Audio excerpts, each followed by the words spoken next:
नमस्कार, साधना न्यूज मध्य प्रदेश में आप सभी का स्वागत है।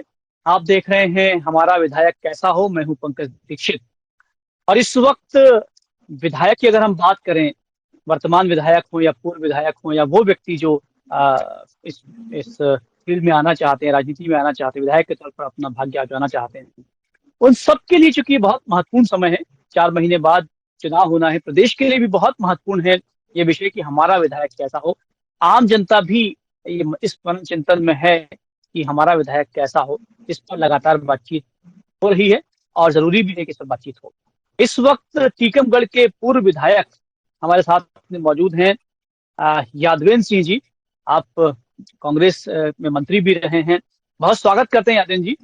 और सबसे अच्छी बात यह है, आपसे बातचीत करते हुए लग रहा है कि आप क्योंकि कांग्रेस के समय में आप मंत्री भी रहे हैं, विधायक भी रहे हैं और इस वक्त क्योंकि आपके क्षेत्र में भाजपा के विधायक हैं, तो आपसे बात करना ज्यादा मुनासिब भी होगा, मुफीद भी होगा। हम जान पाएंगे कि क्षेत्र में विकास कैसा हो रहा है और शहर के जो लोग हैं वो क्या चाहते हैं। हम आपसे बातचीत करेंगे, लेकिन उसके पहले हमने टीकमगढ़ के कुछ लोगों से बातचीत की है जो टीकमगढ़ क्षेत्र के बारे में अपनी राय बता रहे हैं। पहले सुन लेते हैं ये बात। लोगों के बीच में उत्साह है और इस बार मेडिकल कॉलेज देकर जो शिवराज सिंह चौहान जी ने इस टीकमगढ़ विधानसभा को एक योगदान दिया है, तो यहाँ के युवा पीढ़ी और समस्त विधानसभा वासियों के एक माहौल अच्छा है। और टीकमगढ़ में जो मध्य प्रदेश सरकार भारतीय जनता पार्टी ने काम किए हैं, विकास कार्य किए हैं, उनसे यहाँ की जनता संतुष्ट है और भारतीय जनता पार्टी की ही विजय होगी। आगे जब 2023-24 में जब चुनाव होंगे उसमें हमारे टीकमगढ़ जिले की 4 से 4 सीटें भारतीय जनता पार्टी के पक्ष में होंगी और शिवराज सिंह चौहान जी द्वारा चलाई जा रही लाडली बहना योजना का सबसे ज़्यादा ही प्रभाव देखने को मिल रहा है। कांग्रेस की सरकार इसलिए बनना अनिवार्य होगी, जो 2018 में सरकार बनी थी और भाजपा लोगों ने सरकार गिराई थी, वो देखते हुए सभी व्यापारी लोग त्रस्त हैं। महंगाई बहुत चरम सीमा पर है, बेरोजगारी चरम सीमा पर है, भ्रष्टाचार भी चरम सीमा पर है। इस सबको देखते हुए अब जनता ने मन बना लिया है कि 2023 में कांग्रेस की सरकार पूर्ण बहुमत से बनाएंगे और कमलनाथ जी माननीय मुख्यमंत्री बनेंगे। एक विडंबना रही है कि नई से नई इमारतों का यहाँ निर्माण हुआ, पर जितनी पुरातन इमारतें हैं उनकी कहीं न कहीं उपेक्षा हुई है। टीकमगढ़ की पहचान है हमारी ये प्राचीन धरोहर, इनका संरक्षण होना चाहिए। साथ ही एक चीज और देखी गई है कि जैसे ही 10th या 12th में बच्चे आते हैं वो तुरंत बाहर चले जाते हैं पढ़ने के लिए। तो इससे तो यही समझ में आता है कि यहाँ पर कोई भी ऐसी शैक्षणिक संस्थाएं नहीं है जिसके कारण बच्चों को पर्याप्त सुविधाएं यहाँ मिल सके। तो मैं अपील करना चाहूंगी मातृशक्ति संगठन की तरफ से कि आगामी समय में विधानसभा चुनाव है, हमारे जो भी जनप्रतिनिधि चुनकर आते हैं वो इन समस्याओं पर ध्यान दें। हमारा रुख तो उसी की तरफ रहेगा जो हमारी समाज की बात करेगा, अच्छे काम करेगा, बेरोजगारों को रोजी देगा, उन्हीं के साथ हम लोग रहेंगे। पर हम लोग ये चाह रहे हैं कि काम अच्छा करें, जो भी जनता से चुन के आए जनता को साथ लेकर चले, विकास की बात करें, धर्म जाति की बात ना करें। तो यादवेंद्र जी, ये आपके शहर के लोग थे जिनसे बातचीत हुई। चलो धन्यवाद। और आप जी, महत्वपूर्ण बात यह है यादवेंद्र जी कि ये वो लोग हैं जो टीकमगढ़ के ही हैं और क्षेत्र के विकास के बारे में संजीदा हैं, वहाँ विकास देखना चाहते हैं। लेकिन चलिए शुरुआत हम आपसे करते हैं, क्योंकि आप वहाँ पे लंबे समय से एक नेता के रूप में, राजनेता के रूप में मौजूद हैं और आप वहाँ पे विधायक भी रहे हैं और सरकार में मंत्री भी रहे हैं। लेकिन व्यक्तिगत आपकी बातचीत करें तो आप चूंकि वहाँ पे कद्दावर हैं, कद्दावर इसलिए भी कि उमा भारती जैसी नेत्री को आपने हराया है वहाँ पर, लेकिन वहीं दूसरी ओर आप एक दूसरे जो के श्रीवास्तव से उनसे हारे भी हैं। तो क्या कारण रहा कि इतनी एक महत्वपूर्ण जीत के बाद में फिर हार का सामना करना पड़ा? देखिए, 5 साल तक जब उमा भारती को हराने के बाद हम विधायक रहे,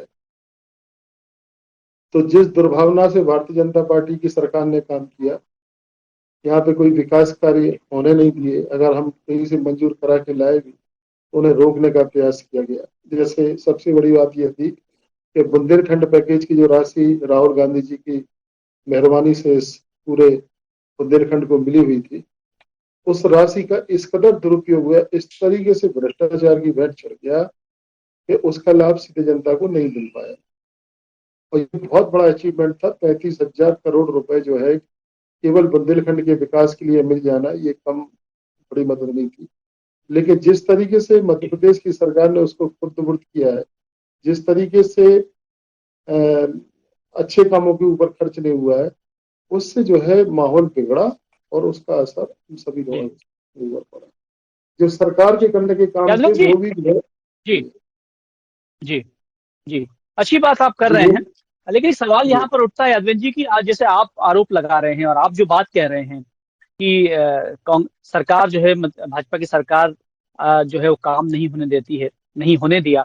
ऐसे कई विधायकों से बात की जो कांग्रेस के हैं प्रदेश में, उनका भी ये आरोप था।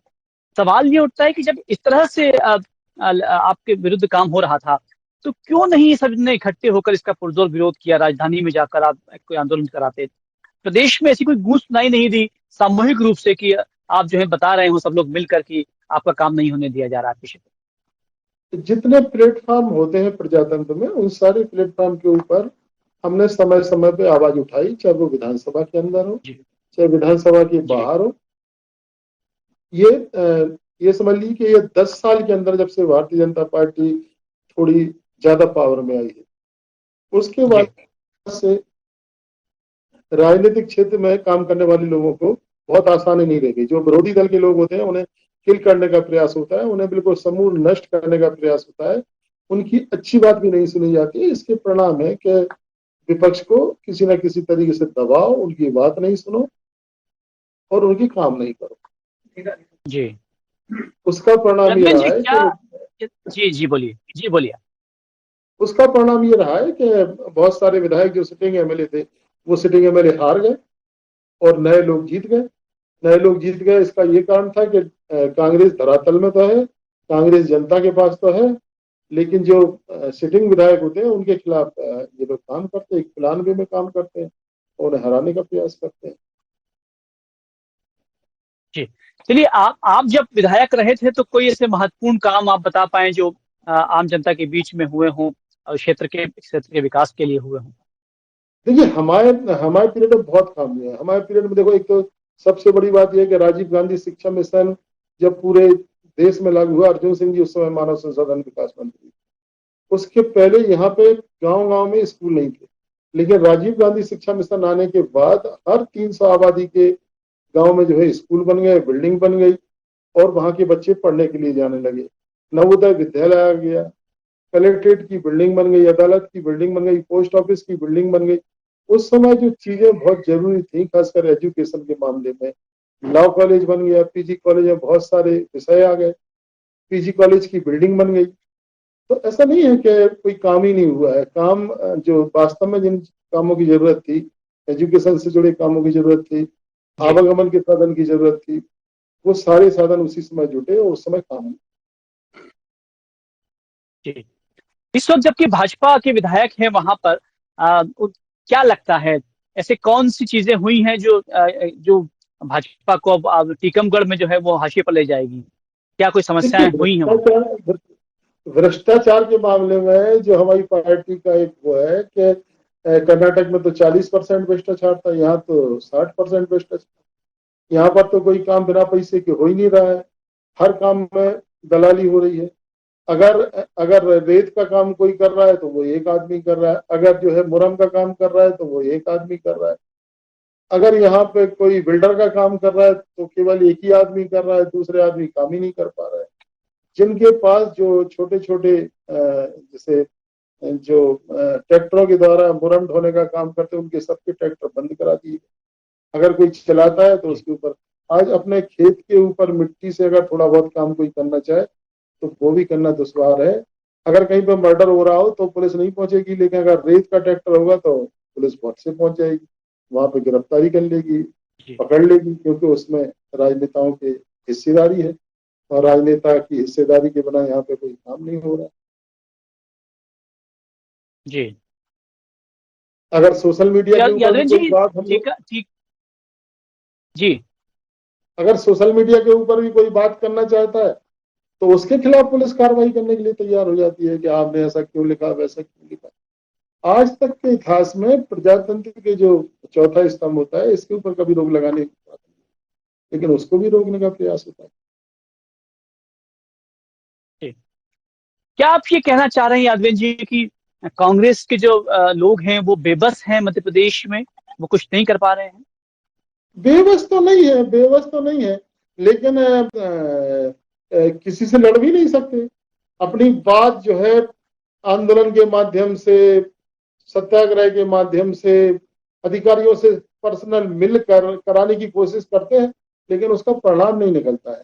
अगर हम थोड़ी तेज भाषा में बात करते हैं तो मुकदमा रजिस्टर्ड करने की कार्रवाई हो जाती है। छोटे छोटे कई कार्यकर्ता हमारे जेल चले गए, उनके ऊपर कार्रवाई हो गई कि आपने ऐसा क्यों लिखा, आप तेज क्यों बोले, आपने अधिकारी के सामने अभद्रता क्यों की। लेकिन हम लोगों के लिए प्रजातांत्रिक रूप से जो रास्ता खुले होना चाहिए वो भी नहीं है। आज आप देख रहे हैं कि जीतू पटवारी जी को सजा हो गई केवल एक बिजली के आंदोलन के ऊपर से, जबकि अगर हम आंदोलन नहीं करेंगे, अगर हम लोगों की समस्याएं लेके बिजली घर नहीं जाएंगे, थाने नहीं जाएंगे, तहसील नहीं जाएंगे, तो फिर राजनीतिक लोग सर्वाइव कैसे करेंगे, समस्याएं हल कैसे होंगी? कैसे होंगे? यादव जी, टीकमगढ़ की जो जनता है वो इस वक्त, अगर आज के हालात की हम बात करें तो उसे क्या चाहिए, मूल रूप से उसको क्या चाहिए? वो अपने आने वाले विधायक से या होने वाले विधायक से क्या एक्सपेक्ट करते हैं, क्या उन्हें चाहिए? जो लगता है कि ये 3 चीजें ऐसी महत्वपूर्ण है टीकमगढ़ के लिए जो होनी ही चाहिए। टीकमगढ़ की जनता, जैसे अभी वो एक सज्जन आपके इसी पे आपने जो दिखाई पहले उसमें बोल रहे थे कि मेडिकल कॉलेज मिल गया, बहुत बड़ा अचीवमेंट हो गया। अरे 5 साल पहले छतरपुर का मेडिकल कॉलेज मिल गया था, उससे पहले जो है दमोह का मेडिकल कॉलेज मिल गया था, लेकिन अभी तक वहां पे काम स्टार्ट हुए हैं क्या? वहां पे कोई एक रोड भी डाली गई है क्या मेडिकल कॉलेज के नाम पे?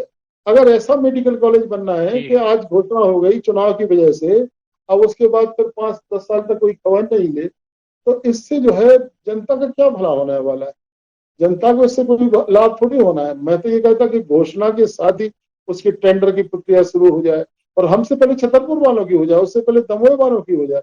वो भी बुंदेलखंड के हिस्सा है, उनके भी तो कुछ मंसूबे हैं, वो मंसूबे तो पूरे हो, फिर हमें लगेगा कि टीकमगढ़ के भी मंसूबे पूरे हो जाए। लेकिन हमें ऐसा लगता नहीं कि 5 साल तक मेडिकल कॉलेज के ऊपर कोई कार्रवाई होना है। अभी तो केवल एक प्रस्ताव जो है मध्य प्रदेश की सरकार ने भारत सरकार को भेजा है, ये कोई स्वीकृति नहीं, स्वीकृति तो भारत सरकार को करनी है। इनकी जो है वो प्रशासनिक स्वीकृति है, तो प्रशासनिक स्वीकृति मध्य प्रदेश सरकार ने एमयू जारी कर दिया कि ठीक है, हम टीकमगढ़ मेडिकल कॉलेज खोलने के लिए हम तत्पर है। लेकिन अभी तो भारत सरकार की मंजूरी भी तो होनी है, वो नहीं हुई अभी तक, और जब तक वो नहीं होगी तब तक मेडिकल कॉलेज बनेगा। क्या लगता है किसी भी शहर की, कस्बे की आम जनता पर निर्भर करता है कि उसका विकास कैसा है? क्योंकि यदि कोई समस्याएं हैं तो आम आदमी जो है वो आक्रोशित व्यक्त करता है। टीकमगढ़ की जनता आखिर क्यों इस चीज को सह पा रही है, क्यों सह रही है लगातार कि काम नहीं हो रहे हैं, उसके बावजूद भी जो है वो आम जनता मौन है? टीकमगढ़ की जनता इस बार बिल्कुल मन बना चुकी है, उसे भ्रष्टाचार मुक्त जो है टीकमगढ़ चाहिए। और वर्तमान में जिस तरीके से जनप्रतिनिधियों के द्वारा लूट खसोट और धन उगाही के काम हो रहे हैं, उससे मुक्ति चाहती है जनता।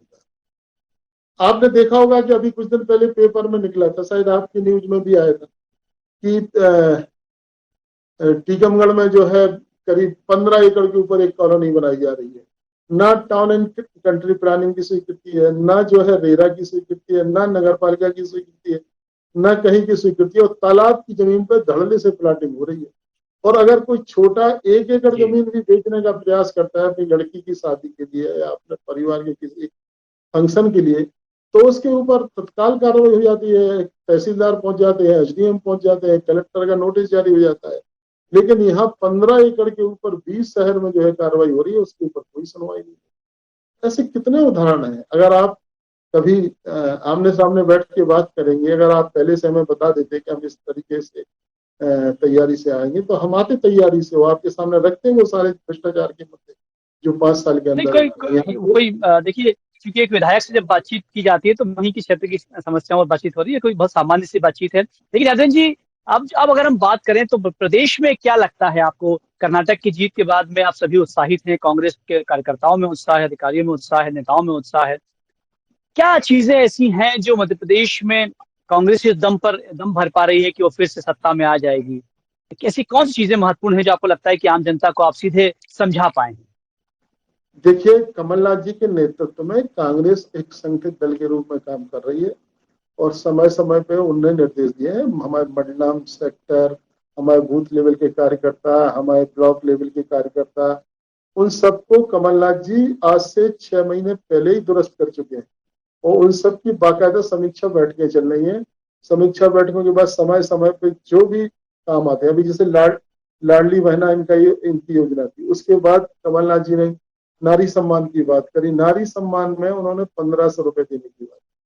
तो जब हम लोग गांव में निकले, गांव में हम लोगों ने फार्म भरवाना शुरू किए, तो लाडली बहना से ज्यादा लोग हमारे उसमें शामिल हुए और महिलाओं का ये कहना था कि जो 1000 रुपये दे रहे हैं, 1250 में तो सिलेंडर भरा जा रहा है।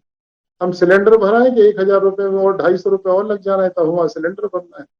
जो हमें उज्ज्वला योजना में सिलेंडर दिए गए थे, वो सिलेंडर जिस दिन पहली बार भरे गए थे उससे आज तक भरे नहीं गए हैं। पेट्रोल डीजल के रेट आप देख रहे हो। फर्टिलाइजर की बोरी जो है, जो 350 रुपए में आती है, वो इस समय 1900 रुपए में आ रही है। खेती का सीजन है, आप किसान के पास जाओ तो किसान सीधे गाली देने लगता है नेताओं के ऊपर के खाद की रेट बढ़ाए चले जा रहे हो, डीजल के रेट बढ़ाए चले जा रहे हो, गैस सिलेंडर के रेट बढ़ाए चले जा रहे हो।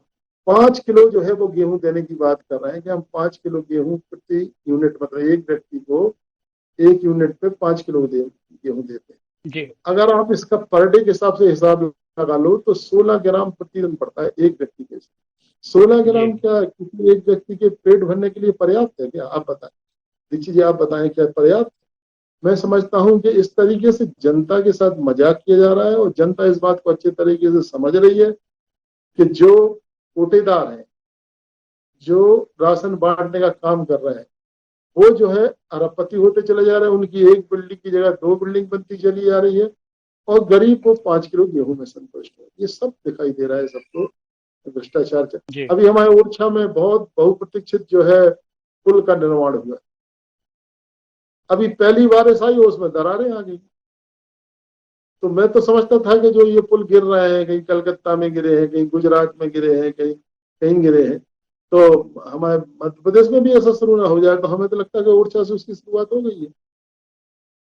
तो भ्रष्टाचार चरम सीमा पे और जनता देख रही है और जनता इसी के खिलाफ वोट देगी, महंगाई, भ्रष्टाचार और इनके कुशासन के खिलाफ।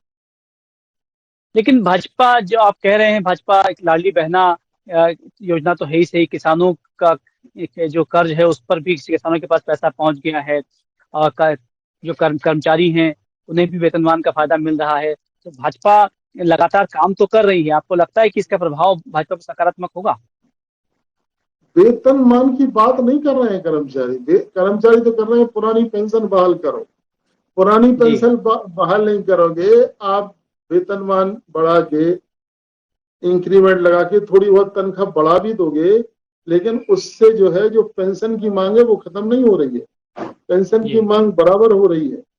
और जिस इशू के ऊपर ज्योतिरादित्य सिंधिया जी ने इस्तीफा दिया था, जब उन्होंने कहा था कि ज्योतिरादित्य सिंधिया को रोड पे आना है तो आ जाए, वो टीकमगढ़ का मामला था।